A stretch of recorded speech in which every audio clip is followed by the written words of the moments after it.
Welcome to my channel, detailing events throughout the decades. 1998. Cavalese Cable Car Disaster.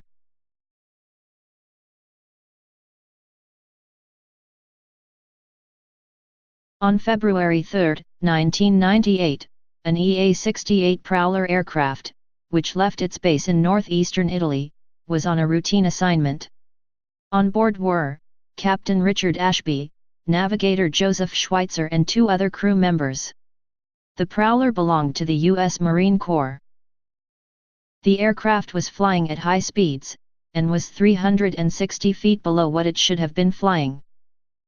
The Prowler traveled through the narrow valley near Cavalese, when it collided with a moving cable car, severing the cables supporting the gondola.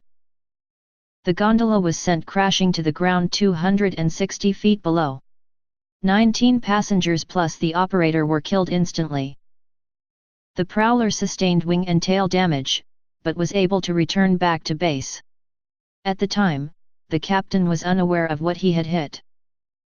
The crew were in complete shock when they were informed of what they had collided with.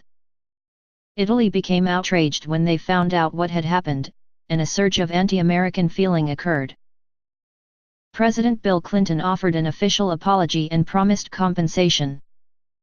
Both Ashby and Schweitzer claimed that the maps they were using at the time did not show any cables, and they were unaware of the speed restrictions as the plane's altimeter was not working.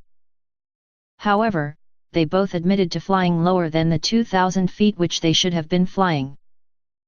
They were accused of negligent homicide and involuntary manslaughter, but were convicted of lesser charges. They were charged with obstructing justice and destroying the in-flight videotape which could have shown what had happened. Captain Richard Ashby received a 6-month prison sentence but was released after just 4 months for good behavior.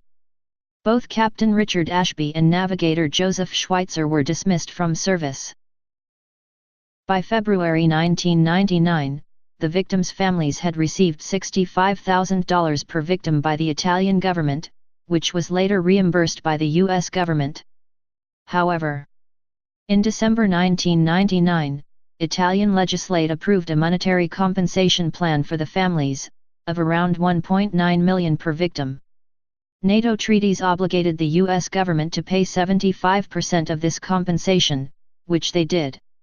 Eventually, the Italian newspaper, La Stampa legally obtained a copy of the investigation from the United States Archives which they published in their paper in July 2011. Today, Italians are still outraged at the little punishment that those responsible received for this terrible accident. We forever remember those poor people who died on that tragic day, and hope and pray that nothing like this ever happens again.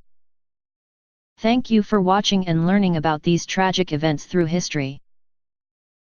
Please subscribe to my channel to view other tragic events throughout the decades.